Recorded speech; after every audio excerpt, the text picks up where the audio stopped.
dans beaucoup de chercheurs musulmans de Dieu, le concept qu'Abraham et Moïse étaient des amis de Dieu, c'est fondamental. Toujours quand on cherche quelque chose, on se donne un axe. Quand vous aborderez les musulmans, qu'ils soient vraiment arabes ou juifs ou autres, faites bien attention, leur fonctionnement relève souvent d'un concept qu'ils ont réellement bien saisi quelque part. Pour eux, Abraham est un ami de Dieu. Donc, comme il a réussi à le faire, les hommes aussi peuvent s'engager dans cette carrière. Ce n'est pas seulement dit pour qu'on les contemple, mais comment ça s'est passé, on peut le faire. Moïse aussi était un ami de Dieu, il faut aussi le faire. Et Jésus, dans le Coran, est un confident de Dieu. Si vous travaillez par son ministère, vous atteindrez la confidentialité de Dieu. Il a été élevé et assis sur le trône de Dieu. C'est le Coran qui parle, ce n'est pas moi. Donc tout cela, ce sont des voies de recherche. Et il les utilise, croyez-moi. Donc n'en restez pas trop à l'extérieur quand vous rencontrez ces êtres qui se disent soufis ou autres. Cherchent beaucoup. Encore je me répète, qu'ils soient arabes, juifs ou autres. Il y en a de tous les genres. Donc puisque nous sommes vraiment dans le monde de la recherche, il faut que nous sachions aussi prêter l'oreille de tous les côtés. C'est très important. Et cette amitié de Dieu et de l'homme est une chose qui est très travaillée dans des relations d'influence qu'ils appellent des attributs de Dieu aussi. Que souvent les gens se tiennent au dehors, croient que ces gens-là sont des imbéciles, ils ne font rien du tout. On se trompe beaucoup en jugeant les gens du dehors. Et vraiment, quand vous les abordez attentivement, vous êtes étonné de ce qu'ils vous disent, qu'ils ressentent ou reconnaissent que Dieu est en eux. Alors donc vraiment, faisons-y attention si nous cherchons vraiment à travailler sur l'ensemble de l'humanité fraternelle et spirituelle. Ne croyons pas que c'est seulement ici ou là qu'on porte des chapeaux ou des... pas en porter partout. Ça c'est très important, mais les hommes sont souvent prisonniers de leur propre cadre de connaissances et ils pensent qu'autrement les gens ne savent rien s'ils n'ont pas appris comme ils ont appris. Il y a de grosses erreurs qui peuvent nous arriver dans ce domaine. Tandis que nous voyons le Père universel révélé partout dans son univers, parce que dans la recherche, ces mots que je viens de dire, c'est vraiment bel et bien dans le carnet, il les travaille.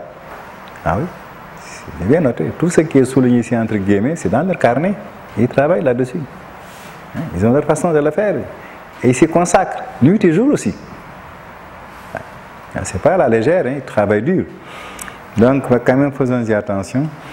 Tandis que nous voyons le Père universel révélé partout dans son univers, tandis que nous le discernons habitant ces myriades de créatures, tandis que nous le contemplons dans la personne de ses fils souverains, tandis que nous continuons de ressentir sa divine présence ici et là, proche et lointaine, ne mettons pas en doute et ne contestons pas la primauté de sa personnalité.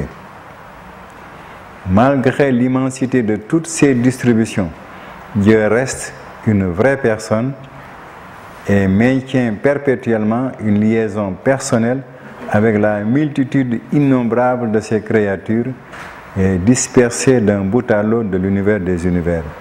Il dit ce qu'il voit. Voilà, carrément. Il ne cherche pas à démontrer cela. Il le dit. Il en témoigne. Par conséquent, nous devons le retenir. Et vraiment, tout cela, c'est pour dire que Dieu nous est amis, Dieu nous est frères, Dieu nous est tout ce que l'on veut, Dieu nous est père. C'est une notion. Quand je me répète, ça ne date pas d'aujourd'hui. Et ça a beaucoup soutenu le développement de la spiritualité sur la terre. On doit faire très, très, très attention. L'idée de la personnalité du Père universel est un concept de Dieu agrandi et plus vrai, qui est parvenu à l'humanité principalement par révélation. La raison, la sagesse et l'expérience religieuse infèrent et impliquent toute la personnalité de Dieu, mais ne la valident pas entièrement. Même l'ajusteur de pensée intérieure est prépersonnel. La vérité et la maturité d'une religion sont directement proportionnelles à son concept de la personnalité infinie de Dieu et à son degré de compréhension de l'unité absolue de la déité. L'idée d'une déité personnelle mesure alors la maturité religieuse, après que la religion a formulé au préalable le concept de l'unité de Dieu. Il n'y a de Dieu que Dieu, Moïse est son ami, Abraham est son ami. Hein, comment ils fonctionnent les musulmans? Puisqu'il est l'ami de ses êtres, il peut être aussi mon ami. Faites bien attention quand vous les approchez et ne trébuchez pas devant eux. Vous pourriez très vite trébucher si vous ne faites pas un pas de plus dans la compréhension du fonctionnement de leur relation avec Dieu. Ils sont en train de te mener sur le chemin que eux et Dieu sont des amis, sont donc unifiés qu'ils le savent. C'est comme ça qu'ils vous y mènent. Donc ça, c'est bon que nous ne le perdions pas de vue pour une compréhension aisée et facile. J'insiste pour Robert qui reçoit partout, je crois, des musulmans, des juifs, etc., catholiques, c'est pour toi surtout que j'insiste beaucoup là-dessus. Et tu feras attention, tu ne manqueras pas dorénavant de comprendre à quel point ces êtres portent une grande marque de relation avec Dieu, même s'ils ne le soupçonnent pas très clairement. Il faut aider tout le monde à vivre son expérience.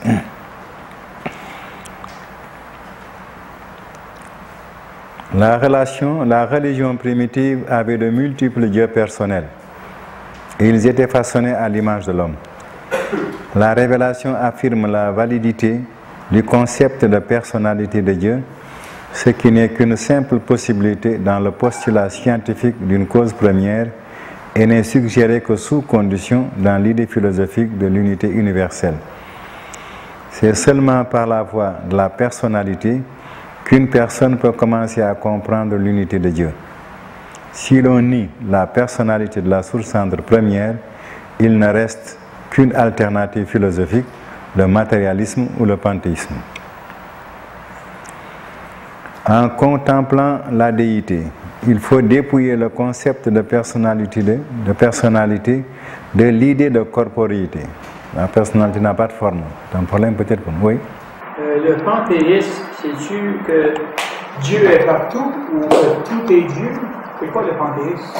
Et du moment que Dieu n'a pas de forme, il n'existe pas. Dans le matérialisme, Dieu n'est vrai que par rapport à la matière, qui a une existence objective, touchable. Et dans le panthéisme? Puisqu'il n'a pas de forme, on dit qu'il n'existe pas, on ne peut pas le concevoir. Donc, voyez-vous. Alors, quand on nie la personnalité de Dieu, on ne peut croire qu'au matérialisme, à la matière, tout le monde. Ou alors le panthéisme, quand Dieu n'est plus, on retombe sur l'homme, quoi. Eh oui, l'humanisme, s'il vous plaît. C'est un grand problème pour les grands penseurs d'arriver au concept de la personnalité de Dieu. Fouillez vraiment les profonds philosophes et vous verrez que c'est dans des choses très vagues, pas très précis. Et cependant, c'est souvent par eux que nous avons conduit nos civilisations. Quand c'est vague et imprécis, vous voyez ce que c'est l'affaire de génération en génération, ça se rétrécit. Et notre civilisation est tombée dans le matérialisme d'un côté, dans le panthéisme de l'autre. Donc, parce que vraiment, dans les penseurs en arrière qui nous ont inspirés, la notion de personnalité de Dieu n'est pas révélée de façon nette. Il n'a pas été bien montré aux hommes qu'ils pouvaient entrer en relation compréhensive avec Dieu. Beaucoup de théologies et de philosophies ont voulu concevoir Dieu comme un absolu incompréhensible et insaisissable. Là, ça va rabattre l'homme qui ne peut pas saisir ces choses de cette manière sur ce qu'il peut saisir, c'est-à-dire le matérialisme ou le panthéisme lui-même. Donc, il faut faire très attention quand on conduit la pensée élevée. Il faut la rendre vraiment réalisable. Mais plus on la cache sur des conceptions extra-humaines, plus les générations qui vont venir vont s'en désintéresser. Qu'on ne croit pas qu'ils vont nous suivre comme ça si ce n'est pas vivant. Ils ne nous suivront pas du tout. Voilà. Ça, c'est très important. Et la notion de personnalité de Dieu n'a pas été clairement soutenue dans la métaphysique humaine, la philosophie, même quelquefois dans la théologie. C'est dans quelques religions qu'on les trouve. C'est pourquoi elles n'ont jamais péri d'ailleurs ces religions, en dépit de tout. On le trouve dans le christianisme, on le trouve dans le judaïsme, on le trouve dans l'islam. Dieu est l'ami des hommes. C'est clair là-dedans. Et ça suscite la recherche. S'il a été l'ami de Moïse, il peut certainement être aussi mon ami. S'il a été l'ami d'Abraham, c'est certainement possible. On ne se trompe pas dans la recherche. Ce sont des repères. Si Jésus a pu le manifester et qu'il a dit je peux le manifester, je peux certainement le faire. Pourquoi ces religions ont survécu aux décadences philosophiques? S'il a mis une bouchon, il peut certainement être mon ami. Donc ça c'est très important. Pourquoi ces religions ne sont pas tombées bêtement comme ça? Parce que, voilà, cette notion que Dieu est une réalité que je peux connaître, que je peux aimer, qui peut m'aimer, ça a été beaucoup sauvegardé dans la religion des hommes. C'est essentiel, c'est important.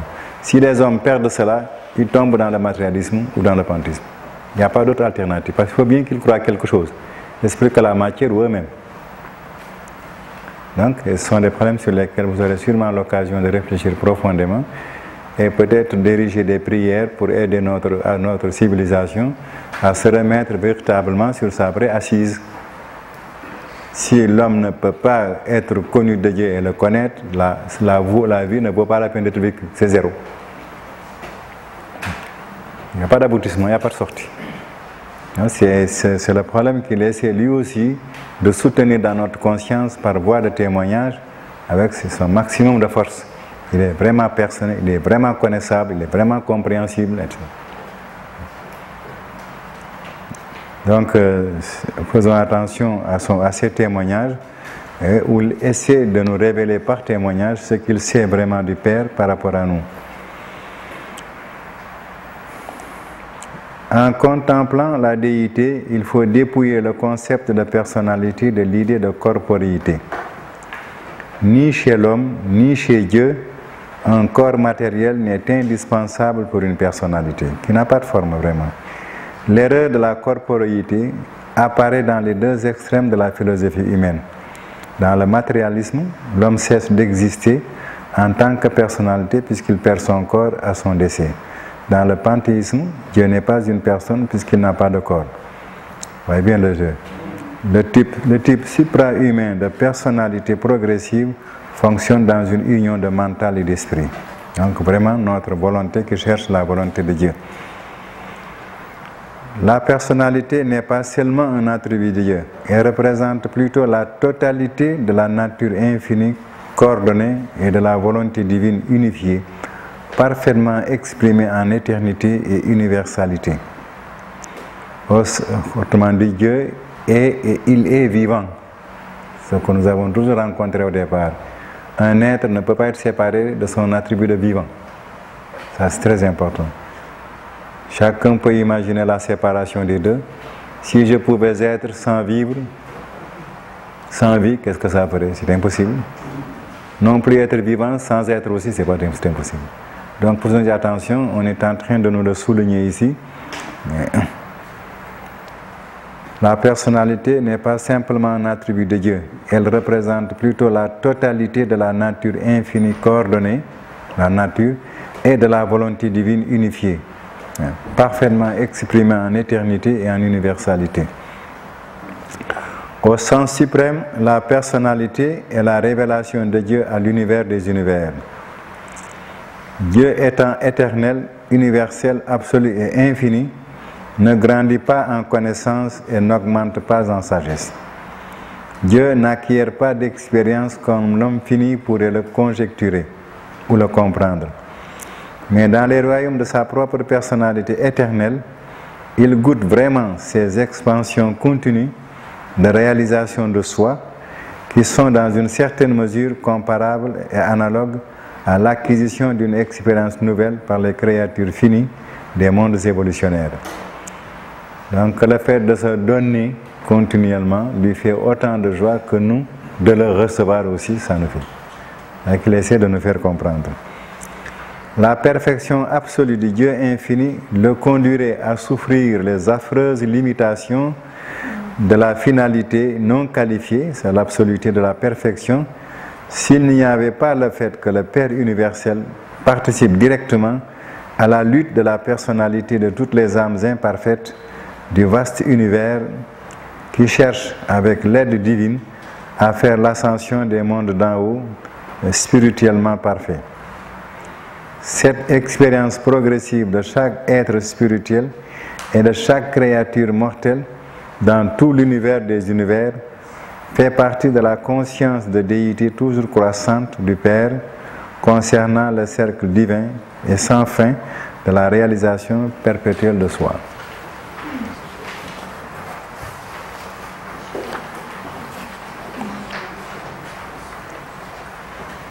Il est littéralement vrai que dans toutes vos afflictions, il est affligé, encore dans nos livres.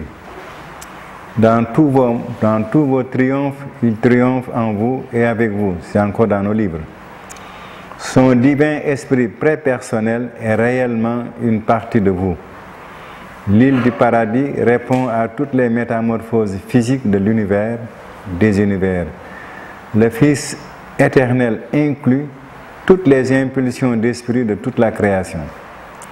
L'acteur conjoint englobe toutes les expressions mentales du cosmos en expansion. Le Père universel réalise dans la plénitude de la conscience divine toute l'expérience individuelle gagnée au cours des luttes progressives soutenues par les forces mentales croissantes et les esprits ascendants de chaque entité, être et personnalité de l'ensemble de la création évolutionnaire du temps et de l'espace. Et tout ceci est littéralement vrai car, et ça c'est également dans nos livres, en lui nous vivons tous, nous nous mouvons et nous avons notre existence. C'est Saint Paul qui l'a dit au besoin. Donc dans ce texte aussi, il a essayé de nous donner une certaine perception de Dieu, toujours sous forme de témoignage. Il nous donne des exemples dans lesquels il essaie de nous faire saisir par sa vue que véritablement Dieu fonctionne comme une personnalité. Il peut être beaucoup plus que ce concept dans notre pensée, et il est, mais quand même il fonctionne comme tel aussi dans notre pensée. Voilà. Il peut nous connaître, nous pouvons le connaître, il nous aime, nous pouvons l'aimer, être aimé de lui, entrer en relation et vraiment en jouir. Et ça vraiment, il nous dit, malgré que Dieu soit d'une grandeur inimaginable par nous, ne perdons pas de vue que cela est possible. Et c'est cette possibilité-là qui est essentielle.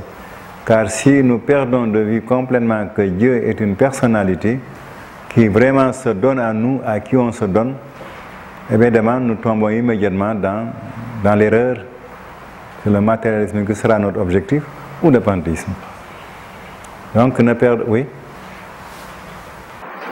Est-ce que tu veux bien commenter un peu sur la dernière phrase? En lui, nous vivons tous, nous nous mouvons et nous avons notre existence. En Dieu, je me demande si tu peux élargir notre concept là-dessus, Oui. peut-être à l'égard de différentes conceptions d'espace ou d'orientation, peut-être. Oui. Ok, on en vient. Donc, j'en viens après. Vraiment, essayer d'appesantir une certaine compréhension de Dieu, utile et fondamentale pour nous. Ne perdons jamais de vue que c'est une personnalité. Entre nous les hommes, ce qui fait qu'on vit en société ensemble, c'est parce qu'on est des personnalités qui peuvent se comprendre, qui peuvent s'aimer, qui peuvent s'accorder, qui peuvent travailler ensemble. Mais si vraiment nous perdions cela, je vous assure que notre vie humaine ensemble serait moins riche. Je crois que nous serions moins bien capables que les animaux pour rester ensemble. Cette notion de personnalité, elle est très importante en nous. Elle nous permet vraiment de vivre entre nous, de nous vivre mutuellement, de nous donner les uns aux autres, de coopérer ensemble et de faire quelque chose. Cette personnalité, nous l'avons reçue de Dieu et Dieu aussi l'est. La sienne est certainement plus grande que nous, chacune de nos personnalités. Mais quand même, il a cette personnalité comme nous l'avons. Et c'est parce qu'il l'a que nous avons nous aussi la chance vraiment de le connaître, de l'aimer, lui aussi de nous connaître et de nous aimer. Donc il est important que nous fassions attention à cette donnée qui est vraiment une donnée fondamentale. Il insiste beaucoup. Il a essayé de nous montrer, comme il le pouvait, vraiment la signification étendue et de cette notion de personnalité de Dieu dans tout le cadre de sa réalité et de son fonctionnement. Donc, je disais tantôt que ce conseil divin a fait de grands efforts vraiment pour nous situer dans une relation importante de grâce, nous n'oublions jamais. Dieu vraiment veut qu'on le connaisse, cherche à nous connaître. Il nous aime, il veut qu'on l'aime. Vraiment comme des personnalités peuvent aimer. Nous avons déjà rencontré la mutualité de l'amour. C'est un mystère dans l'amour. J'ai l'impression qu'on s'interpénètre dans l'amour. On sort de soi, on entre dans autrui qui sort de lui et qui réagit sur nous. On dit quelque part, en matière d'amour, en matière de connaissance spirituelle, on est connu tel qu'on connaît, et Robert m'a fait savoir, on est aimé tel qu'on aime aussi. Et c'est ces relations qui fonctionnent vraiment. Donc voyez-vous, et heureusement que Dieu l'a inventé. C'est de ça qu'il nous parle. Et ça passe et fonctionne au niveau des personnalités. Donc très sincèrement, quand vous serez ensemble, vous la faites déjà, mais ne perdez pas de vue cette relation fondamentale, la mutualité de l'amour. Vraiment, on est pénétré autant qu'on est aimé, et on pénètre l'autre aussi autant qu'il nous aime. C'est un mystère. Dieu donc nous pénétrera autant que nous l'aimerons, et on le pénétrera aussi autant qu'il nous aimera. Ça, c'est comme ça. Ça, c'est grâce à son invention de la personnalité. Donc on insiste beaucoup pour qu'on ne perde pas de vue. C'est vraiment la clé de la foi. Il insiste beaucoup. Que son infinité, sa grandeur, son tout ne nous empêche pas de comprendre qu'il est vraiment une personnalité aimante, une personnalité salvatrice. Très important. Donc si vraiment nous le cherchons, n'y allons pas par les 4 chemins, allons-y par le chemin des personnalités, les personnalités qui se connaissent, qui s'aiment mutuellement et qui se pénètrent. Et Jeffrey Waters m'avait demandé de commenter, de dire un peu plus de réflexion personnelle sur la dernière phrase, car en lui, nous vivons tous, nous nous mouvons et nous avons notre existence. C'est une phrase que vous pouvez vraiment écrire dans votre cœur et souvent l'utiliser aussi dans vos adorations.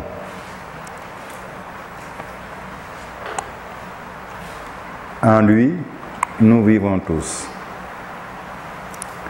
Cette première considération pour des êtres humains, comment vivons-nous en lui?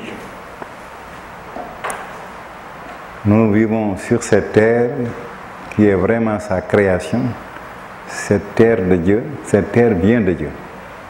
Et tout ce qu'il y a dans cette terre, ça vient vraiment de Dieu. Peut-être que certains d'entre vous n'ont pas encore eu l'histoire de la création de notre monde, mais vous pourrez le lire dans le livre du Rantia ou ailleurs, mais là il y a un système qui est donné, qui je crois est très très bien présenté. Tout est parti vraiment du paradis par des êtres que Dieu a émanés de lui-même, qui ont agi sur les énergies potentielles conservées autour du bas paradis. L'autre aspect de Dieu non encore exprimé, ils ont agi là-dessus et des colonnes d'énergie en sont parties, qui se sont développées dans l'espace, dans des tourbillons inimaginables, à des températures également, n'y pensons jamais. Il semble bien. Il faut le mettre en mouvement. C'était de l'énergie qui était gardée de façon statique dans les réserves de Dieu, dans la partie non créée encore. Et ces énergies sont parties, il fallait les mettre d'abord en mouvement, continuellement, jusqu'à un certain point. On les appelle les architectes du maître univers.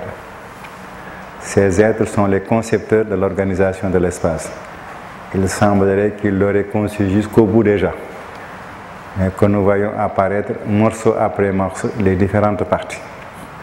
Mais ils l'ont vraiment conçu géographiquement, géologiquement, astronomiquement, sous toutes les formes imaginables. Ils ont mis ces énergies en mouvement pour la partie qui nous concerne nous à l'heure actuelle, qui sommes dans ce qu'on appelle les 7 super-univers. Ils ont mis ces énergies à la base, en mouvement. Et quand ces mouvements-là ont atteint une certaine animation énergétique, ils ont cédé la place à d'autres êtres qu'on appelle les organisateurs de force, primaires et secondaires. Ces êtres-là, je ne peux pas les imaginer. Ce sont vraiment des êtres. Rien n'était encore, ni soleil, ni ceci, rien du tout. Un espace incréé, silencieux. Ces êtres, ces organisateurs de force primaires et secondaires sont apparus. Ils se sont saisis de cette énergie qui avait été mise dans un mouvement, dans une animation, jusqu'à un point précis, bon pour les univers. Ils sont venus, ils ont agi sur ces forces et progressivement ils les ont encircuités dans la gravité paradisiaque.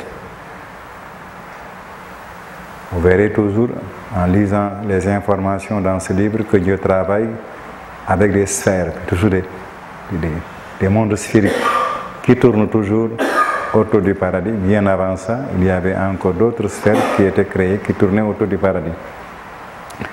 Donc le paradis fixe toujours en lui tout le mouvement des corps dans l'espace, qui sont les habitations, les créatures. Donc ces organisateurs de force sont venus installer ces colonnes d'énergie animées, vraiment sous la mathématique de la gravitation paradisiaque. Ils ont fait leur travail et jusqu'au point qu'il fallait faire, et jusqu'au point où, du point de vue astronomique, l'énergie avait atteint un point de vue intérieure qu'on appelle des nébuleuses. Ces nébuleuses devaient mener leur vie astronomique de contraction et de réaction pour que progressivement l'énergie qu'ils contenaient soit expulsée dans l'organisation astronomique sous forme de soleil qui vont ensuite expulser les planètes, ainsi de suite. Toute cette partie de la création que nos astronomes étudient actuellement obéissent vraiment à dirions bien, une attitude de Dieu de faire sortir l'énergie d'abord, de la rendre capable de servir de localité pour tous les êtres et toutes les créations de l'espace. Au bout d'un certain temps, bien sûr, sur ces espaces nivelés énergétiquement, il fera sortir ceux qui devront sortir pour créer ce qu'on appelle les mondes architecturaux.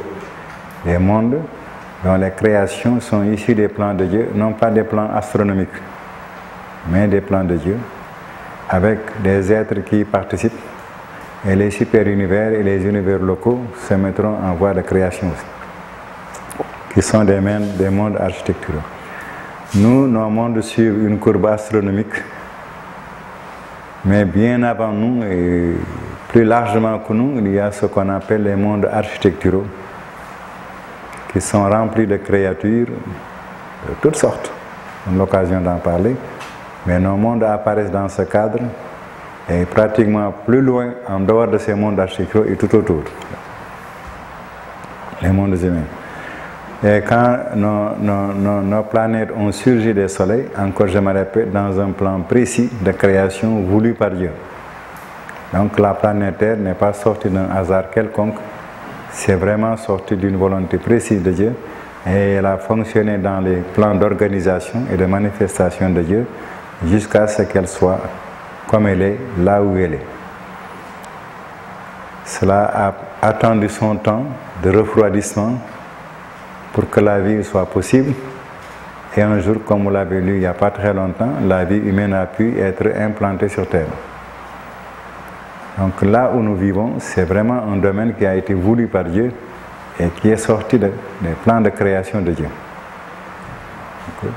On n'est pas en dehors de Dieu.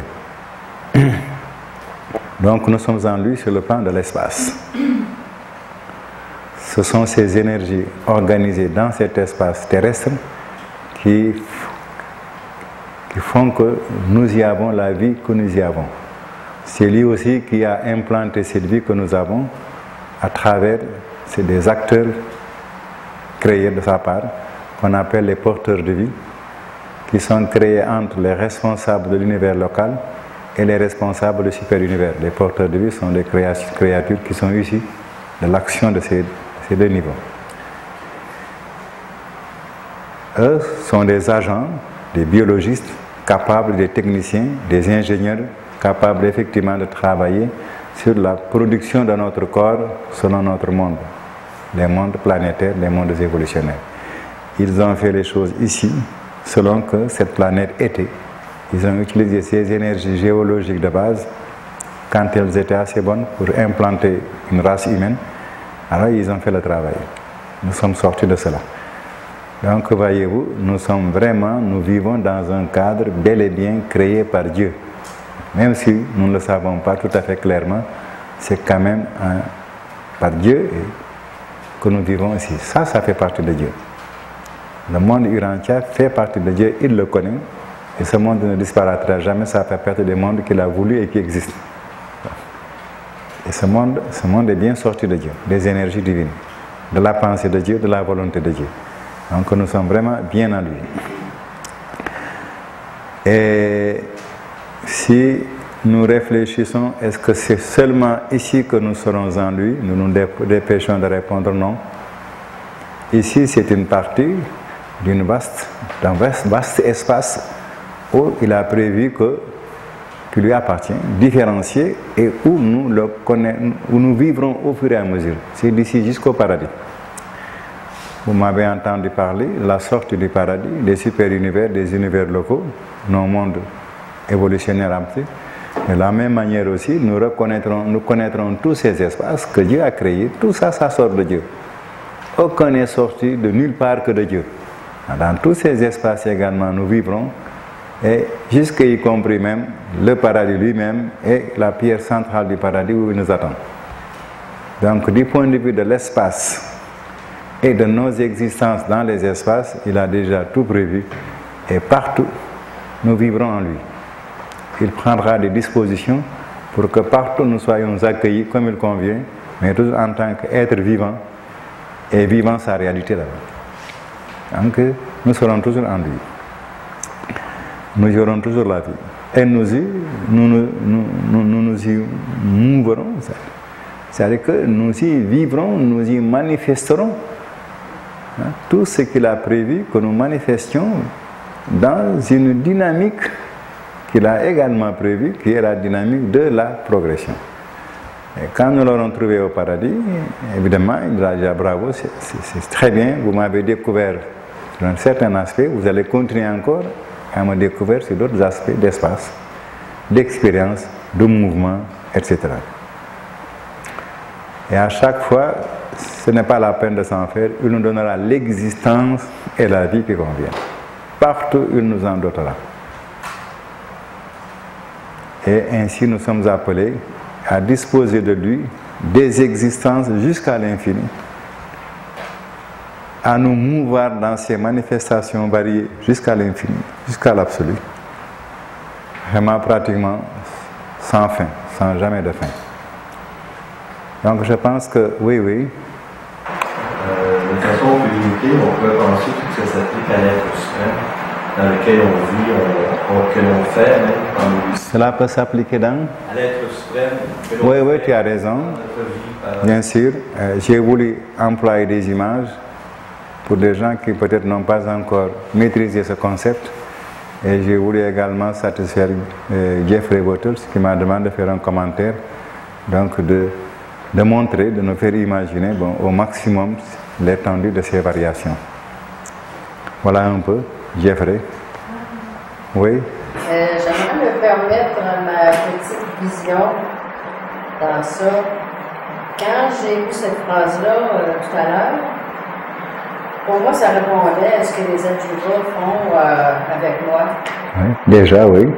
Je ne peux pas bouger. Avec tout l'enseignement que tu nous as donné dans le premier séminaire, moi, j'avais compris que je ne peux pas exister si les adjuvants ne sont pas présents. Je ne peux pas me mouvoir. Je ne peux pas me déplacer, je ne peux pas. C'est le travail des adjuvants. Alors, quand je lisais ça, ça devait m'être dit que c'était. C'est vrai, si les adjuvants n'étaient pas là, les adjuvants viennent de Dieu. Si les adjuvants ne sont pas là, je ne peux pas me mouvoir. Alors, en lui, nous nous mouvons et nous avons notre existence. Moi, c'est le sens que j'avais. Tu peux l'appliquer là-dedans. Tu peux l'appliquer à ce domaine des adjuvants. Le domaine des super adjuvants t'attend aussi. Les super adjuvants t'attendent. C'est le travail déjà de ton âme qui veut que tu connaisses Dieu. Et les super adjuvants également t'attendent. Et encore ainsi de suite. Mais pour le moment, les femmes sont pratiques et vivantes. J'aime bien cela en elles. Tu appliques. Je me mets vraiment dans l'univers de mes adjuvants et continuellement et sans arrêt. C'est exact. Ils ont aidé les porteurs de vie. Ils ont assisté. Ils ont coordonné leur travail, le travail des porteurs de vie. Ils nous en ont parlé. Depuis que les porteurs de vie essayaient des carcasses pour des êtres vivants, les adjuvants étaient là et les aidaient à réaliser cela. Depuis l'état des animaux, on a vu la dernière fois dans les champs. Et quand les porteurs de vie ont attaqué l'existence de notre corps, on a vu aussi les adjuvants vraiment s'implanter là-dedans et libérer pratiquement notre vie, la manifestation de notre vie, donc la signification de notre existence, et nous balader et même dire en tant que jumeaux au départ, nous quittons nos parents velus, on s'en va ailleurs. C'était les adjuvants ça aussi. Donc tu as parfaitement raison de donner cette expression. Nous sommes vraiment dans les bras des adjuvants dans tous les sens, c'est juste. Donc voilà, vous continuerez cette réflexion et cette imagination que nous nous mouvons en Dieu, nous avons l'existence, la vie, le mouvement en lui, c'est sans arrêt. Il le veut maintenant pour l'infinité d'existence dans l'éternité. Je crois que d'ores et déjà, si nous reprenons cette phrase qui est Saint Paul, les actes des apôtres, si vous le lisez, vous la verrez bien, de temps en temps, ça peut vous servir aussi comme élément d'adoration de tout ce que Dieu nous réserve. Dans l'adoration, on essaie d'imaginer la volonté de Dieu en ce qui nous concerne. Ça aussi, c'est une porte d'adoration. Au besoin. Être seul avec Dieu, quoi, et imaginer indéfiniment ce que nous serons à jamais avec lui de façon inimaginable et inattendue.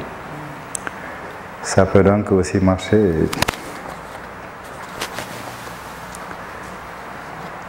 Nous continuons à explorer cette notion de personnalité du Père universel. Il continue à nous en parler dans l'ordre de l'univers et continue toujours. Et vraiment, nous répétons, son importance, c'est de prendre conscience que nous pouvons entrer en relation avec Dieu, être connus de lui et le connaître, être aimé de lui, c'est-à-dire qu'il se donne à nous, et nous aussi l'aimer, se donner à lui. Et ce qui en sort, c'est quelque chose de nouveau, d'original, une âme qui continue à se manifester dans de nouvelles formes, de nouvelles images. Ça peut éclairer nos prières, ça peut vraiment nous aider à nous sentir beaucoup moins étrangers à Dieu et Dieu beaucoup moins étranger à nous. Et je vous assure, quand vous écouterez les hommes très attentivement et de façon telle qu'ils sont dans leur spontanéité, dans leur esprit religieux, vous ne manquerez pas de comprendre combien ils sont en fait angoissés sur le besoin d'être conscient de Dieu. Qui est Dieu? Où est-il? Vous verrez souvent que les gens se posent beaucoup de questions angoisseuses, comme dirait l'autre, et que franchement, ils auraient souhaité avoir des réponses. N'allez pas trop vite, vraiment écoutez-les une seconde fois, une troisième fois, fixez-les dans les yeux, dans les oreilles, et laissez-les parler. Bientôt, vous atteindrez à quel point ils ont besoin de cela. Et vous ne manquerez pas d'éprouver le besoin peut-être de les aider. Si ça vous arrive une fois que vous ne pouvez rien, une seconde fois, à la troisième fois, vous direz quelque chose. Troisième personne, sûrement qui se sortira. Mais il faut rencontrer vraiment l'effort de l'homme qui va vers Dieu, dans le cadre où je le rencontre, tel qu'il est, là où il est, et vraiment l'écouter et l'entendre, et prendre le départ à partir de là. Vous trouverez toujours des manières de l'amener peut-être à votre système de compréhension. Vous faites des partages, vous ne pouvez pas donner ce que vous n'avez pas. Ce n'est pas possible. Mais au moins ce que vous avez, donnez-le de façon recevable à celui qui demande quelque chose. Si également vous ne le faites passer de façon agréable, il va s'en aller, il ne peut rien faire. C'est à nous à nous ramener à celui qui cherche quand on le rencontre. On ne le ramène pas à nous, on s'amène à lui, on descend à son niveau. Et ça, c'est très important. Il faudra qu'on cherche à le connaître. Il ne faut pas s'empresser de lui montrer que je sais. Non. Il faut s'empresser vraiment de voir qu'est-ce qu'on peut lui faire savoir, là où il est et qu'il veut savoir. C'est ça le problème. Donc, nous ferons ce que nous pourrons. On devra vraiment essayer de se jeter dans ce ministère de l'amour. La personnalité humaine est l'ombre-image projetée dans l'espace-temps par la personnalité du divin créateur. Or, nulle actualité ne saurait être comprise convenablement par l'examen de son ombre. Il faut interpréter les ombres en fonction de la vraie substance. N'est-ce pas, Gilles? Il faudrait interpréter les ombres en fonction de la vraie substance. Oui, oui. Tu veux? C'est clair. Tu appuies. Pour la science, Dieu est une cause. Pour la philosophie, il est une idée. Et pour la religion, il est une personne. Précisément, le Père Céleste est aimant. Pour les savants, Dieu est une force primordiale. Pour les philosophes, une hypothèse d'unité. Pour les personnes religieuses, une vivante expérience spirituelle. L'homme a un concept inadéquat de la personnalité du Père universel, et ce concept ne peut être amélioré que par le progrès spirituel des hommes dans l'univers. Il ne deviendra vraiment adéquat qu'au moment où les pèlerins du temps et de l'espace atteindront finalement au paradis le divin embrassement du Dieu vivant. Donc dans tout ce qui nous sépare de lui, nous le connaîtrons partiellement, toujours un peu plus, toujours plus accompli, mais c'est quand nous serons vraiment dans ses bras, là-bas, où il est lui-même, sans aucun conditionnement, pas même un quelconque univers, pas même l'univers central. Là où nous le trouverons, pourrions-nous dire nu. Alors, c'est là vraiment où nous saurons qu'il est. Tout ce qu'on aura vu sera comme une espèce d'ombre de ce Dieu. Et là-bas, on sera vraiment réellement en face de la réalité profonde de Dieu. Bien entendu, bien avant cela, vous me direz, mais combien de fois? Oui, j'ai goûté à la réalité spirituelle, oui, de l'expérience. Mais là-bas, vous allez goûter à quoi? À la réalité de l'esprit. Vous ne l'expérimenterez pas, c'est-à-dire le recevoir, se métamorphoser, se manifester en nous. Nous serons lui, il sera nous. Ah, ça vaut bien qu'on réfléchisse à son billet d'avion. Hein? C'est ça qu'il nous garde. Oui, oui, vous m'avez toujours vu. Je me suis adapté à vous dans les univers, dans le temps, dans l'espace. Mais vous en viendrez à ce que vous me verrez de façon nue dans ma nature, tel que je serai toujours, que j'ai toujours été. Voilà. Ça qu'il nous garde là-bas, bon, à ce moment-là, nous aurons vraiment franchi. Et ça nous attend. N'oubliez jamais que les points de vue de la personnalité conçue par Dieu et par l'homme sont aux antipodes l'un de l'autre. L'homme considère et comprend la personnalité en regardant du fini vers l'infini. Il se développe toujours davantage. Donc il va du moindre niveau qu'il est vers le niveau qu'il faut. Alors que Dieu regarde de l'infini vers le fini. Lui, il est vraiment l'infini qui veut pénétrer et habiter le fini. La personnalité de l'homme est du type le plus bas, celle de Dieu est la plus haute, la plus élevée. Elle est même suprême, ultime et absolue. Il a donc fallu que les concepts améliorés de la personnalité divine attendent patiemment l'apparition d'idées meilleures sur la personnalité humaine, et en particulier une révélation supérieure de la personnalité à la fois divine et humaine dans la vie d'effusion sur Urantia de Michael, le Fils créateur. Ça, nous l'attrapons pas par sa personne vivante, et ce n'est plus, mais par l'esprit de vérité. C'est là où il faut vraiment monter pour avoir ce concept.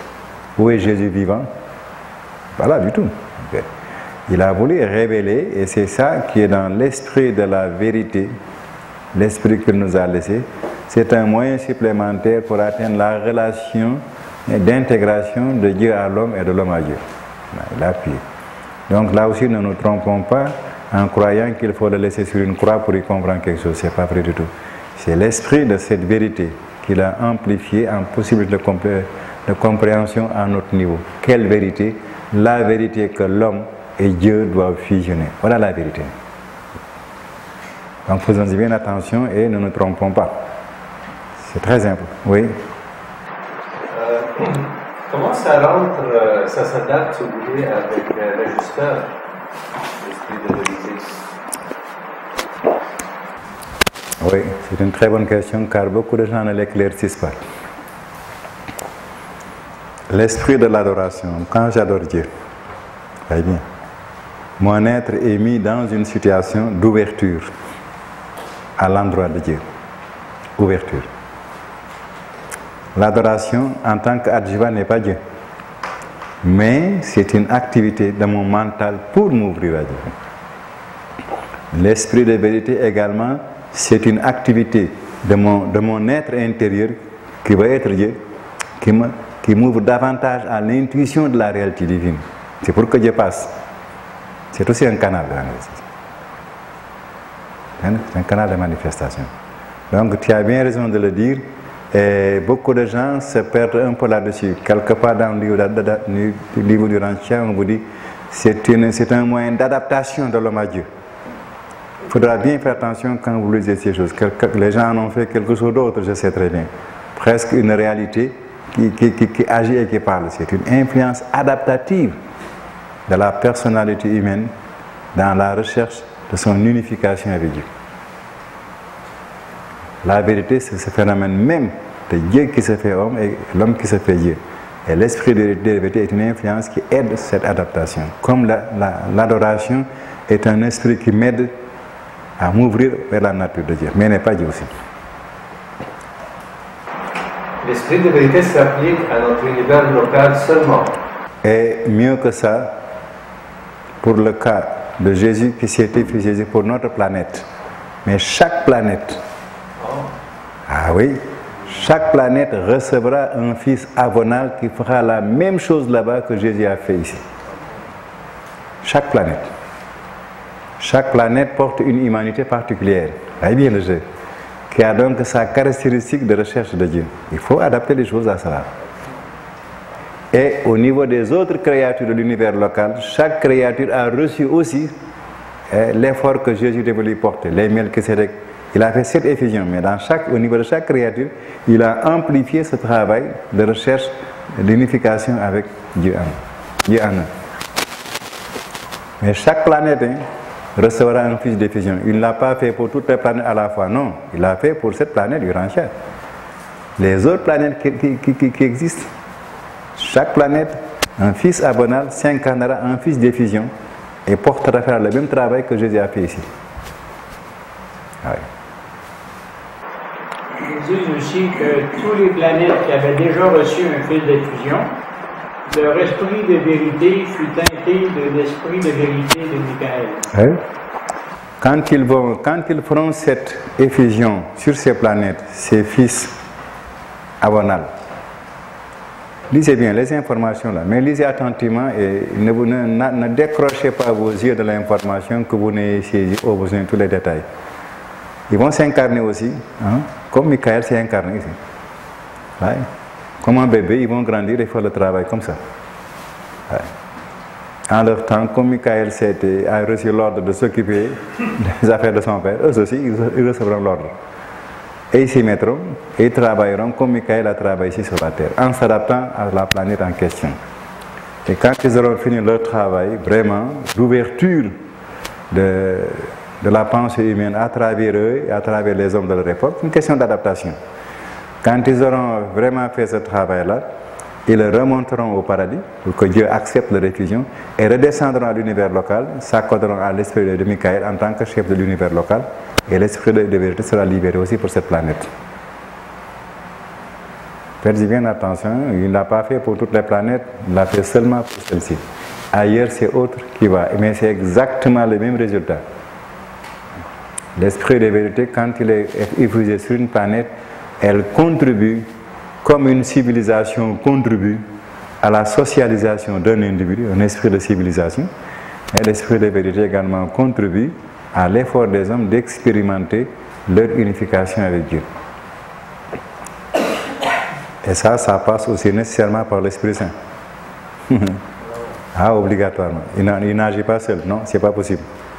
Donc, toutes ces choses, on a besoin d'y faire très attention aux besoins quand on s'intéresse au mécanisme de l'administration, vraiment de la création espace-temps, administration par laquelle Dieu fait évoluer toutes les créatures vers lui au paradis. Oui, oui. Donc ne perdons pas ces choses également de vue pour une compréhension. N'oubliez jamais que les points de vue, on vient de le voir,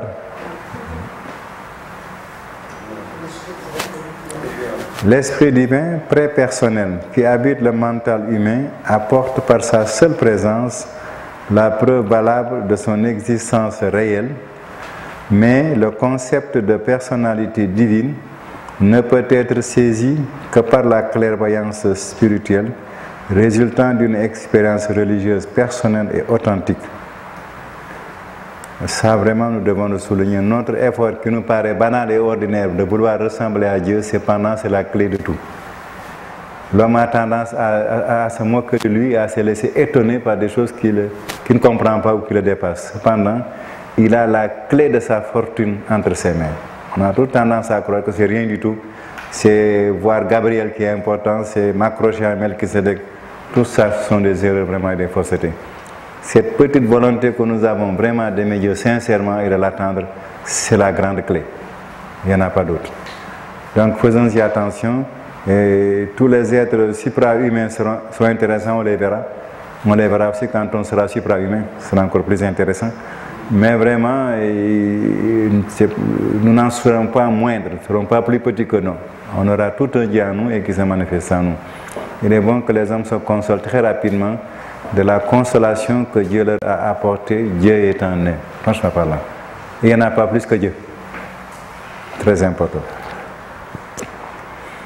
Alors quand cela marche, il naît en nous une possibilité de pénétrer la réalité divine qu'on appelle la clairvoyance spirituelle. Franchement parlant. Nous pouvons voir par les yeux de l'esprit. Prenons-le à la lettre. Clairvoyance spirituelle, on voit par les yeux de l'esprit, notre ajusteur, qui transforme en nous, qui crée en nous la possibilité vraiment de le voir et de l'entendre aussi. La clairvoyance spirituelle résultant d'une expérience religieuse personnelle et authentique. Personnelle, il faut le faire personnellement. Personne ne peut le faire à ma place.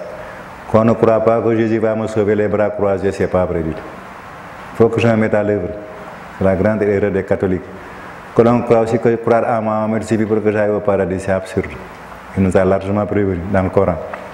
Il faut faire son travail et le faire personnellement. Il dit vraiment Dieu est en vous. Et il faut le chercher. Même si vous devez aller jusqu'en Chine pour le trouver, allez-vous-en. C'est clair dans le Coran. Même si ça doit vous demander l'effort d'aller jusqu'en Chine, alors entreprenez cet effort. C'est comme ça qu'il parlait paraboliquement aux Arabes. Il est en vous et il faut absolument le chercher. Quelque effort que cela vous coûte, du ciel vous allez jusqu'en Chine même. C'était loin, la Mecque et la Chine. Surtout en ces temps-là, où on avait à peine un chameau correct pour faire quelques pas. Imaginez combien il disait aux gens, allez-y, il faut bosser. Jamais, aucun prophète n'a promis Dieu à l'homme en dormant dans un lit. Non, c'est pas vrai.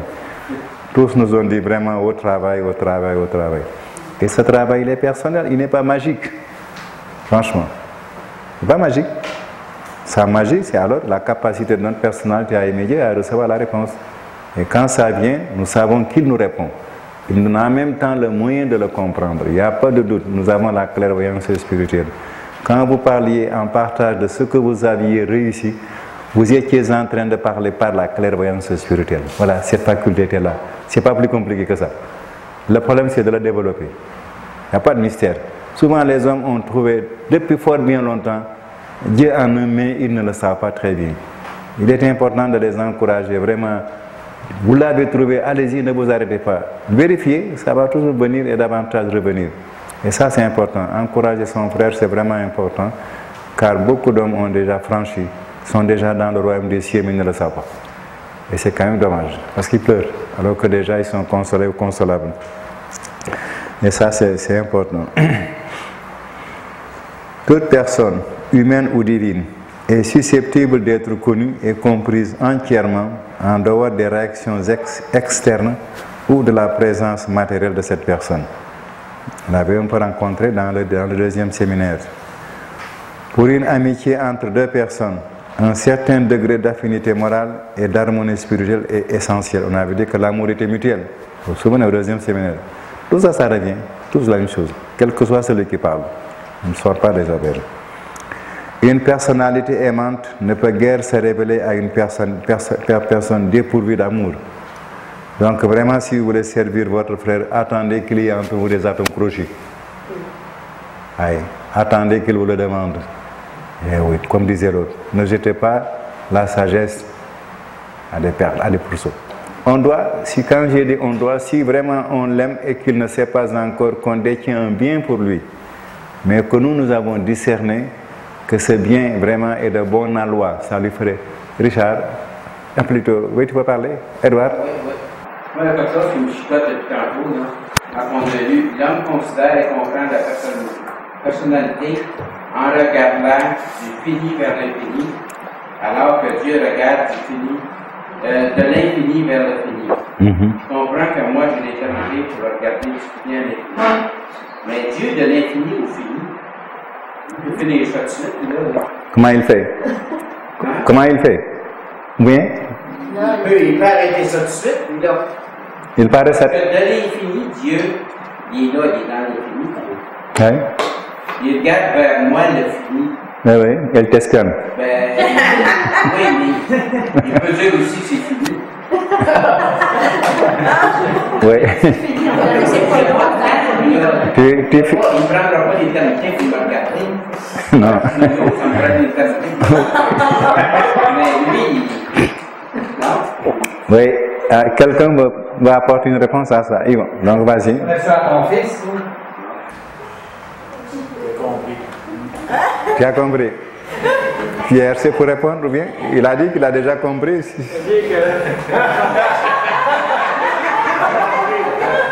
Moi, ce qu'il cherche à nous dire, c'est que nous, on prend l'éternité pour connaître Dieu, mais lui, il nous connaît tout de suite. Ou bien qu'il ramasse son infinité sur notre finitude. Comme fait un papa, il est déjà adulte, mais un bébé qui vient de naître.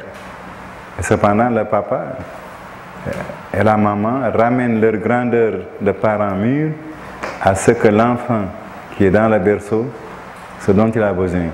Il va de la finitude humaine vers la plénitude adulte. Mais les parents vont de la plénitude adulte vers la finitude du bébé. Les parents descendent vers le bébé. Dieu c'est comme ça. Son amour pour nous est infini, mais il l'affine, il la ramasse de façon ponctuelle à notre besoin. C'est ça l'amour. Il est capable de se rétrécir, il est capable de s'amplifier. S'il n'y avait pas d'amour, il faudrait arrêter ça. Vraiment, justement, tu as raison. Ça, c'est le mystère de l'amour.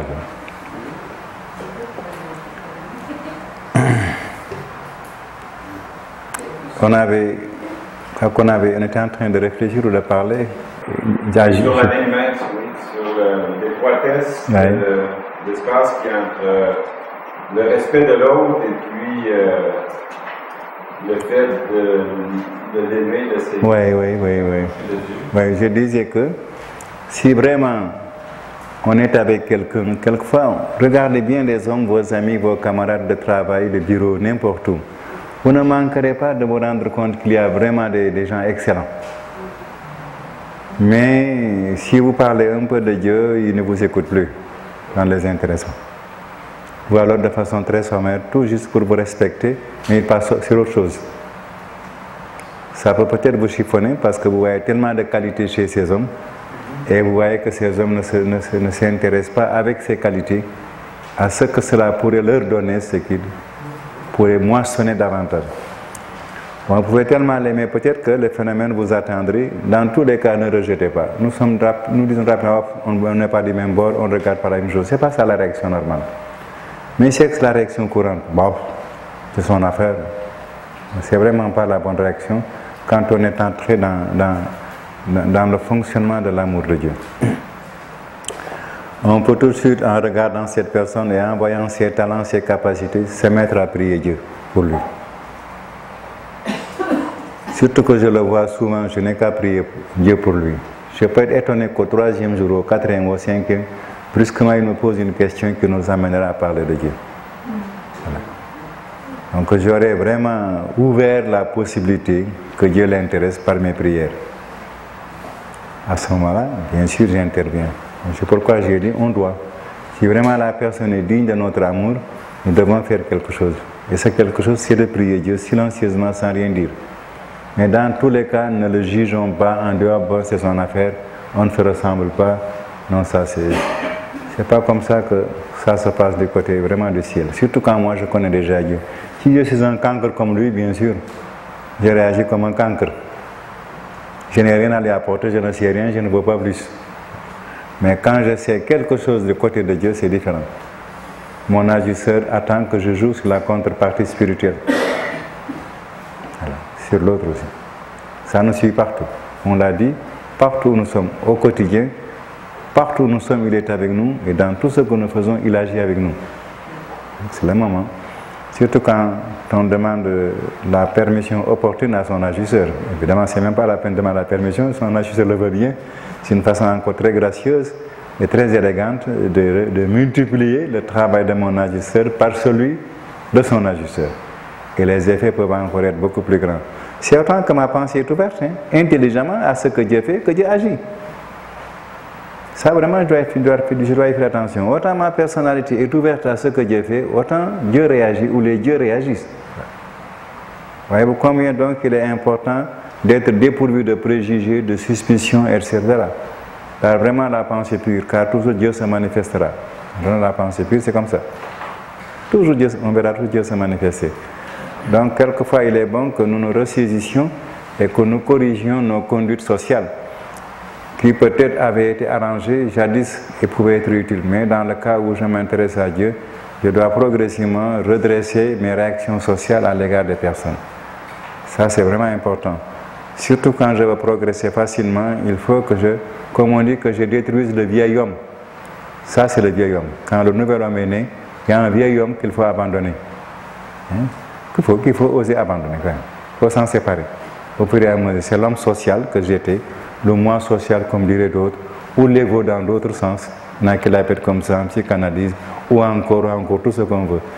Mais tout ce que j'étais auparavant, avant de connaître Dieu, on l'appelle le vieil homme dans un certain langage, dans une certaine catégorie de recherche spirituelle. Vraiment, on l'appelle le vieil homme et il faut savoir vraiment abandonner le vieil homme. Ce qui est encore beaucoup plus sévère, c'est que quand je m'en vais vers les hommes, me disait un ami spirituel français, chaque fois que j'allais vers les hommes, je devenais moins homme. À chaque fois que j'allais vers les hommes, je revenais moins homme. Attention, parce que quand il avait mis les pieds dans la spiritualité, bien sûr, il explique qu'il a une difficulté d'adaptation de son nouvel homme par rapport à son vieil homme. Quand je m'en vais vers les hommes, et ils réagissent avec moi comme jadis je réagissais avec eux. Mais ça, j'en suis sorti, je suis devenu un nouvel homme. Et si je ne fais pas attention, ils m'entraînent vraiment dans cette fonction sociale. Alors il faut savoir aussi résister. Ça, c'est très important. Il faut savoir vraiment regérer son vieil homme par son nouvel homme au milieu des hommes vieillis. Voilà le problème. Ça, croyez-moi, c'est passionnant de s'observer là-dedans. Et donc, voyez-vous, la vie sociale redevient d'une certaine manière une nouvelle forme d'adaptation de mon nouvel homme à ce champ des hommes vieillis, des vieils hommes si vous préférez. Alors comment vivre là-dedans en m'adaptant? Ça c'est un problème extrêmement passionnant. Et je ne vous cache pas, c'est difficile. Oui. Il y a quand même un phénomène que quand moi j'ai changé, les gens qui me côtoient réagissent différemment. Oui. Sans rien leur dire. Voilà. Par rapport à ton changement. Par rapport, parce que moi je ne parle plus les mêmes choses, je ne réagis plus de la même façon. Oui. Eux, ils disent, oh, fait qu'ils s'ajustent, parce que moi s'ajuste. Oui. C'est que déjà, ce n'est plus tout à fait. Bien sûr. Ces personnes. Ça dépend de l'autorité sociale que tu as dans tes relations avec les autres.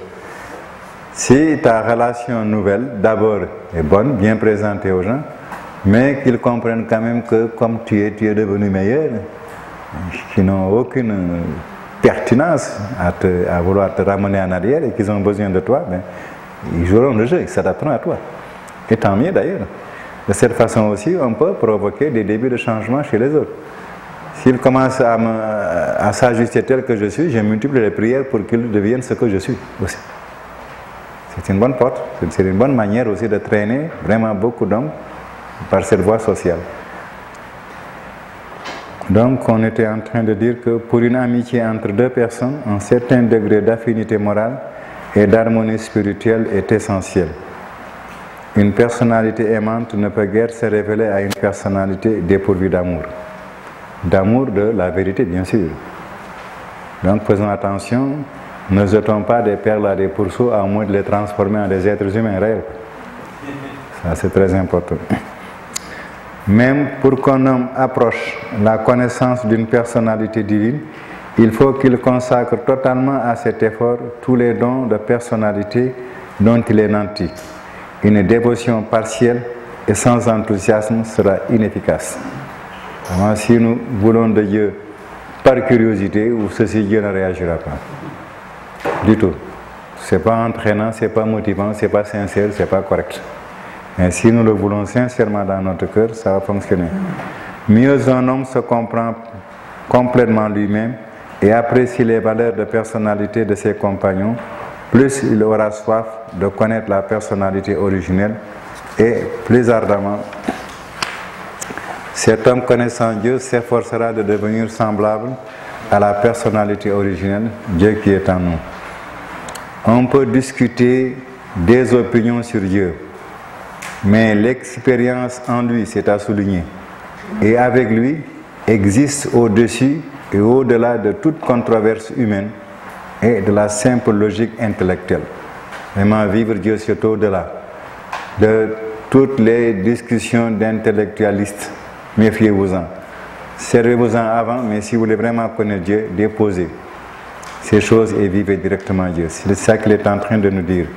On peut discuter des opinions sur Dieu, mais l'expérience en lui et avec lui existe au-dessus et au-delà de toute controverse humaine et de la simple logique intellectuelle.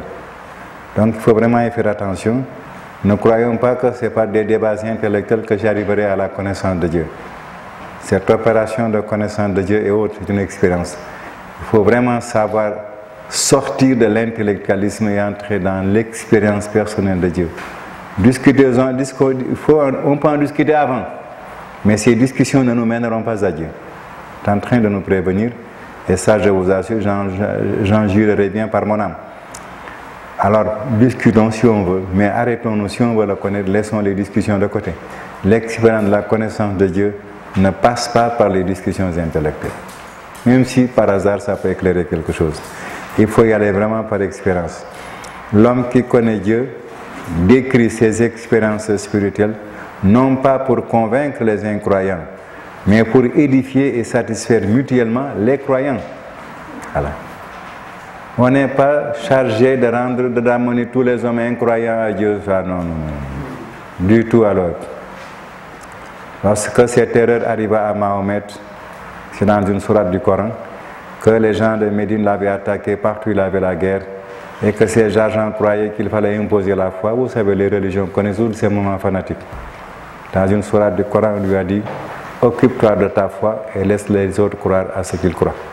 Toi, occupe-toi de ce que tu crois. Voilà. Donc aujourd'hui, si vous entendez parler de djihad, dites-le, mais relisez au moins votre texte. Voilà. Carrément, une foi ne s'impose pas. Il ne faut pas chercher à convaincre quelqu'un de croire. On prend des gens qui croient et on partage avec eux la possibilité de vivre l'expérience de leur croyance, de leur foi. Ça, c'est important. Faites vraiment attention. Les apôtres de Jésus croyaient déjà, ils étaient les disciples de Jean-Baptiste, même ces apôtres en passant. Faites bien attention à ce que nous faisons. Et recommandez à ces apôtres de ne pas s'empresser de vouloir convertir les autres. Laissez-les. Jusqu'à ce que leur temps soit arrivé. C'est tout. Donc ça aussi, faisons-y attention. C'est très important, je le dis, parce que souvent, les gens s'excitent beaucoup. Dès que les choses sont créées, oh, sortons dans la rue. Un Sénégalais me l'avait dit à ses débuts. Allons crier tout cela à tout le monde. Je lui ai dit que toi qui l'as dit l'année prochaine, tu ne seras pas là. Et il n'y était plus là. Ah oui, il n'y était plus. Je lui ai dit, ses collègues s'en souviennent aujourd'hui, si vous venez au Sénégal, ils vous le raconteront. Toi qui dis ça, tu ne seras pas. Bientôt, tu ne seras plus là. Voilà. Donc, voyez-vous, ce n'est pas les émotions, les nerfs qui doivent nous guider, on doit faire très attention. Quelque travail que nous faisons pour aider notre frère à connaître Dieu, entrons dans la stratégie de la sagesse, vraiment. On n'impose pas une foi par quelque conduite que l'on passe à quelqu'un d'autre. C'est inadmissible. Ça sera tout de suite rejeté. Donc réfléchissons bien à ce que nous faisons là. Hein? L'homme qui connaît Dieu décrit ses expériences spirituelles non pas pour convaincre les incroyants, mais pour édifier et satisfaire mutuellement les croyants. Il faut vraiment bien le souligner. C'est très important. Admettre que l'univers peut être connu et qu'il est intelligible, c'est admettre qu'il est construit par un mental et dirigé par une personnalité. Le mental de l'homme ne peut que percevoir les personnalités de l'homme. Pardon, excusez-moi. Ne peut que percevoir les phénomènes mentaux dans un univers, dans un autre mental, qu'il soit humain ou suprahumain. Si la personnalité de l'homme peut faire l'expérience de l'univers, c'est qu'il y a un mental divin et une personnalité actuelle recélée quelque part dans cet univers. Nous avons déjà rencontré tous ces propos ailleurs. Dieu est esprit personnel et esprit personnalité spirituelle. L'homme est également un esprit personnalité spirituelle potentielle. Jésus de Nazareth atteignit la pleine réalisation de ce potentiel de la personnalité spirituelle dans l'expérience humaine. C'est pourquoi la vie où il a accompli la volonté du Père est devenue pour l'homme la révélation la plus complète et la plus idéale de la personnalité de Dieu. Bien que l'on ne puisse saisir la personnalité du Père universel que dans une expérience religieuse effective, la vie terrestre de Jésus nous inspire par la démonstration parfaite d'une telle réalisation et d'une telle révélation de la personnalité de Dieu dans une expérience vraiment humaine.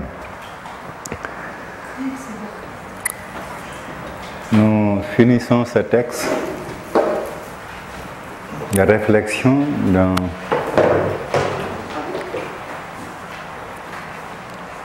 conseiller divin qui nous donne son point de vue sur la réalité de Dieu. Mais je me répète, tout ce qu'il nous a dit, bon, on l'a un peu déjà rencontré ailleurs. C'est bon de se sentir reconfirmé par un autre qui dit « Je suis la plus haute source de connaissance de Dieu » et qui donne ses témoignages. Lorsque Jésus parlait du Dieu vivant, il se référait à une déité personnelle, le Père qui est au paradis. Le concept de la personnalité de la déité facilite la communion. Il favorise une adoration intelligente. Il développe une confiance réconfortante. Entre choses non personnelles, il peut y avoir interaction, la cas des forces, mais non communion. Commune, union des personnalités bien sûr. On ne peut jouir de la relation de communion entre Père et Fils, comme entre Dieu et l'homme, que si tous deux sont des personnes. Seules des personnalités peuvent communier l'une avec l'autre, bien que cette communion personnelle puisse être grandement facilitée par la présence d'une entité impersonnelle telle que l'est précisément l'agisseur de pensée. L'homme ne réalise pas son union avec Dieu comme une goutte d'eau pourrait trouver son unité avec l'océan. C'est déjà vu. L'homme atteint l'union divine par une communion spirituelle réciproque et progressive par des rapports de personnalité avec un Dieu personnel, par l'accession toujours croissante à la nature divine, en se conformant de tout son cœur et intelligemment à la volonté divine. Une relation aussi sublime ne peut exister qu'entre des personnalités. Il est peut-être possible de concevoir la vérité séparée de la personnalité, et le concept de beauté peut exister sans personnalité, mais le concept de la bonté divine n'est compréhensible qu'en relation avec la personnalité. Seule une personne peut aimer et être aimée. Même la beauté et la vérité seraient détachées de l'espoir de survie si elles n'étaient les attributs d'un Dieu personnel, d'un Père aimant. Nous ne saurions pleinement comprendre comment Dieu peut être primordial, invariant, tout-puissant et parfait, et en même temps entouré d'un univers toujours changeant et apparemment limité par des lois, un univers d'imperfection relative en constante évolution. Mais nous pouvons connaître en italique cette vérité dans notre propre expérience personnelle, car nous conservons tous l'identité de notre personnalité et l'unité de notre volonté, malgré les changements constants à la fois en nous-mêmes et dans notre environnement. Ni mathématiques, ni logique, ni philosophie ne peuvent saisir la réalité ultime de l'univers. Seul peut y parvenir l'expérience personnelle se conformant progressivement à la volonté divine d'un Dieu personnel. Ni science, ni philosophie, ni théologie ne peuvent valider la personnalité de Dieu. Seule l'expérience personnelle des fils du Père céleste par la foi peut amener la réalisation actuelle et spirituelle de la personnalité de Dieu. Tout le temps et continuellement, il souligne cette expérience de l'homme. Vraiment vivre Dieu. Il n'y a pas d'autre façon d'en sortir. Les concepts supérieurs de personnalité dans l'univers impliquent identité, conscience de soi. Oui. J'ai vu Pierre lever la main 3 fois. Pierre, il a levé le doigt. Oui, c'est pour une question. Il n'avait pas levé la voix. C'est pour une question terre à terre. Oui, oui. Il dit, seule une personne peut aimer et être aimée. Ben, la personne qui est un chien fidèle, puis aime son chien, puis son chien l'aime. Qu'est-ce qui arrive avec ça si c'est pas de l'amour vraiment? Reprends s'il te plaît. Bon, ils disent ici, là, seule une personne peut aimer et être aimée. Oui. Un chien, c'est pas une personne. Qui? Un chien. Oui. C'est pas une personne. Oui, alors? Ben, le chien et son maître, il y a un amour entre le chien et le maître, puis le maître et le chien. Quel est cet amour? Ben, c'est un amour de compréhension, puis de... Au niveau des adjuvants, de la personnalité, de Dieu, de la fraternité, oui. C'est de l'affection. Ah, attention, je le dis, quelle est la qualité de l'amour entre le chien et son maître? C'est très important. Il y a une domestication des animaux, effectivement, qui fait qu'ils nous obéissent, ils sont dépendants de nous, ou par nature ou par action humaine. Les chiens ont été créés effectivement pour suivre les hommes. Même, souvenez-vous, dans le livre du Rancher, lorsque un chasseur, en revenant de la chasse, s'est vu suivi par un chien, qui ne le quittait plus. Il n'avait pas fait d'effort de l'attirer. La nature a créé certains animaux pour qu'ils entrent vraiment dans le service de l'homme. une espèce d'obéissance domestique, très naturelle. Et ça s'est déjà vu qu'une personne qui est morte, et puis son chien a été couché sur sa tombe, puis il n'a jamais voulu manger de nourriture, puis il est mort sur la tombe de la personne.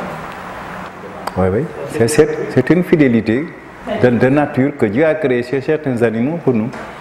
Mais ils ne nous comprennent pas. Le chien, il ne peut plus se détacher de son maître, même si son maître là-bas.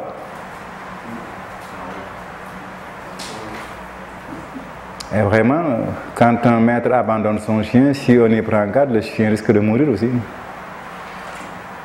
Oui, ça c'est au niveau de l'instinct, il y a un attachement, effectivement, du chien à son maître, un attachement qui est d'ordre instinctif, très fort. Donc nous étions vraiment de dire, seule l'expérience personnelle des fils du Père Céleste par la foi peut amener la réalisation actuelle et spirituelle de la personnalité de Dieu. Les concepts supérieurs de personnalité dans l'univers impliquent identité, conscience de soi, volonté propre et possibilité de se révéler. Et ces caractéristiques impliquent encore la fraternité avec des personnalités égales et différentes, comme il en existe dans les associations des personnalités des déités du paradis. L'unité absolue de ces associations est si parfaite que la divinité se reconnaît à son indivisibilité, à son unité. Le Seigneur Dieu est un.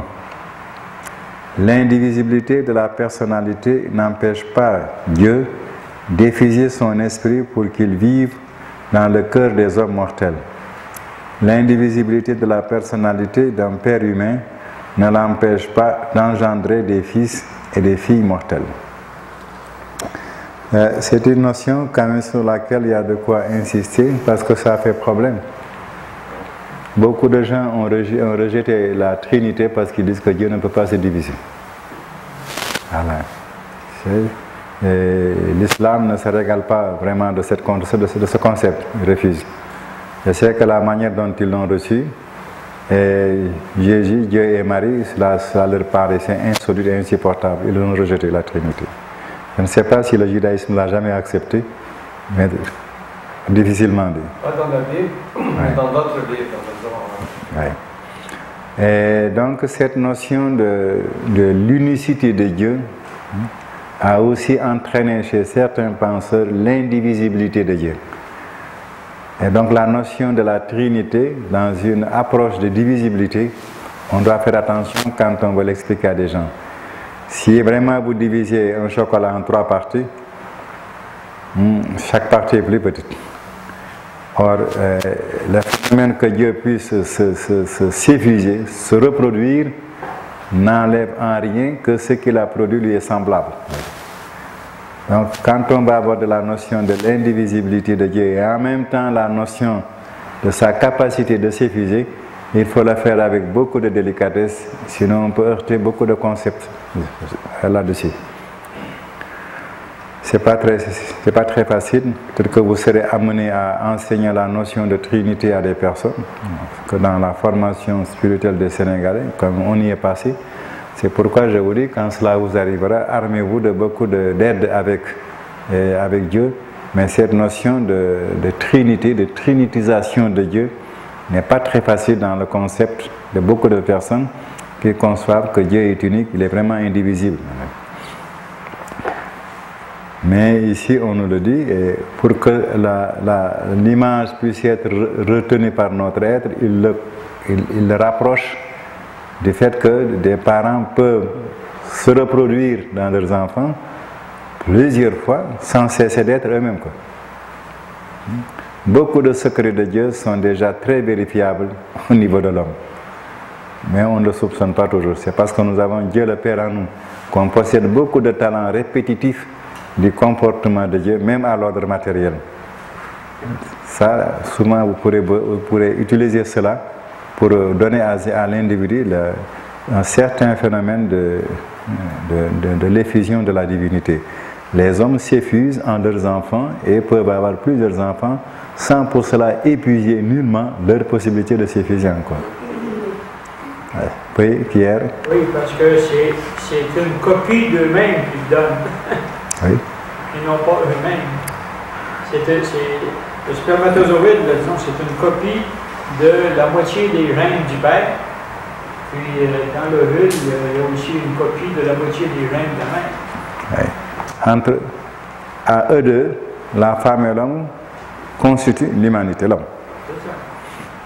Alors cet homme-là peut se reproduire continuellement.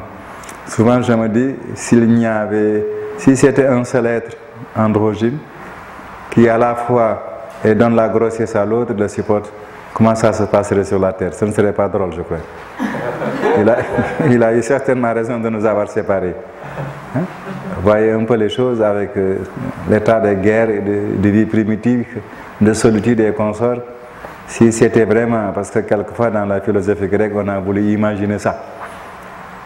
Mais je leur dis, est-ce que dans la réalité, vous pensez que ce serait souhaitable et heureux? Donc vraiment, il y a des problèmes que la philosophie veut intercaler dans nos pensées et qui ne sont pas des problèmes de réalité, de sagesse. Faisons bien attention vraiment à ce que Dieu a fait. Et quand on veut dégager de nouveaux concepts, restons quand même réalistes. Que ça soit faisable, sinon ça fait des idées en l'air, des points de vue. Si Paris était comme ça, je l'aurais mis dans une bouteille. Ça, je passais toute ma vie à l'envisager, je ne ferai jamais ça.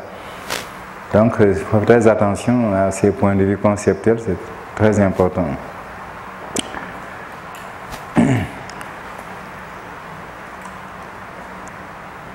Le concept d'indivisibilité en association avec celui d'unité implique la transcendance à la fois du temps et de l'espace par l'ultimité de la déité.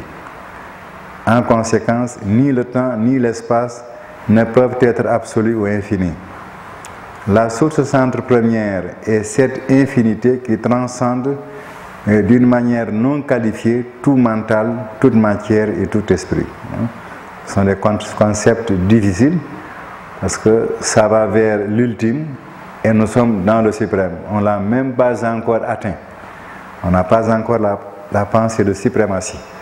Alors si on veut travailler sur la pensée d'ultimité, qui est le temps et l'espace transcendés, l'expérience transcendée, on a des problèmes. Ça, vraiment, je vous dis tout de suite, n'essayez pas de vous fatiguer. Je vois des gens qui vont essayer de régler le problème de l'ultimité, ils en discutent à s'arracher la gorge, mais vraiment, ils perdent leur latin et leur force. Ne vous cassez pas la tête. Ne vous cassez pas la tête. Là, vraiment, ne vous cassez pas la tête, quoi qu'on peut imaginer la chose de temps en temps, comme des perspectives futures. Le fait de la Trinité du paradis ne viole en aucune manière la vérité de l'unité divine. Les trois personnalités de la déité du paradis ne font qu'une dans toutes les réactions de la réalité universelle et dans toutes les relations avec les créatures. L'existence de ces trois personnes éternelles ne viole pas non plus la vérité de l'indivisibilité de la déité. Mais attendez ce qu'il dit. Je me rends pleinement compte que je n'ai à ma disposition aucun langage adéquat pour exposer clairement au mental mortel comment ces opérations d'univers se présentent à nous. Donc vraiment, méfiez-vous un peu quand vous utilisez ces choses. Ne prenez pas ces mots pour des indications entières. Il dit bien qu'ils n'ont pas de mots pour en parler clairement. Je l'ai déjà dit, si ces choses vous intéressent, donnez-vous quelques concepts de base et dirigez-vous avec votre agisseur vers ces choses. Vous en saurez toujours davantage. Méfiez-vous de perdre beaucoup de temps dans des discussions sur des réalités qui ne sont pas devant moi, dont les mécanismes, et c'est hors de la pensée humaine, vraiment en dehors. Mais sûrement quand nous arriverons au paradis, nous aurons grande joie à discuter la réalité de la Trinité, une discussion positive, active et efficace. Cependant, dès maintenant, quand l'idée nous vient, on peut aller un peu vers son agisseur pour commencer à le questionner sur ce phénomène. Ne vous embarrassez pas trop de ça. Nous repartagerons cela si je dois aller plus loin que ça dans votre formation spirituelle. Mais il dit, je me rends pleinement compte que je n'ai à ma disposition aucun langage adéquat pour exposer clairement au mental mortel comment ces problèmes d'univers se présentent à nous.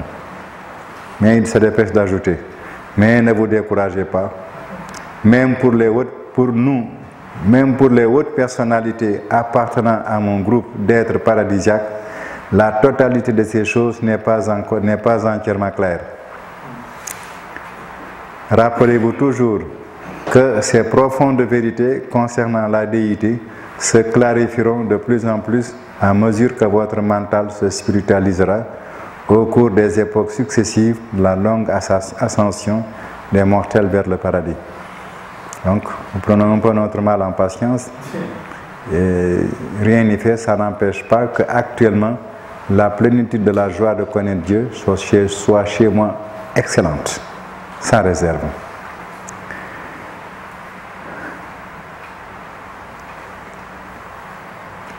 Alors, on continue cependant à rencontrer la présentation de cette personne, cet être qui vient de parler.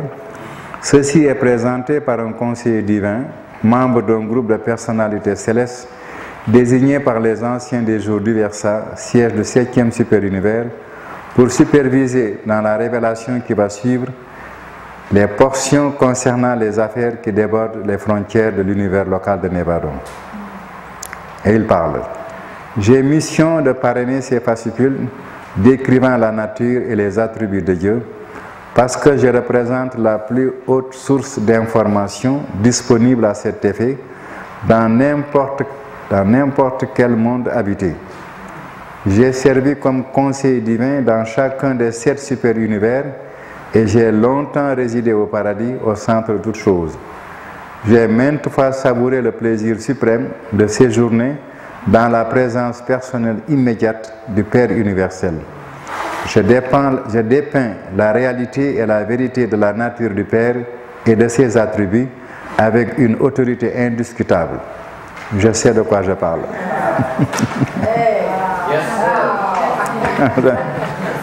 Encore, ça nous encouragera à relire ces témoignages, mais vous avez remarqué que tout ce qu'il a dit, vous le saviez déjà. C'est ça que j'ai voulu vous amener à constater. Comparez donc ce que vous saviez et ce que ce conseil divin nous dit de Dieu, et vous verrez de vous-même que peut-être votre savoir se consolide par comparaison de confirmation. Et cela vous amène à la fin du 6e séminaire.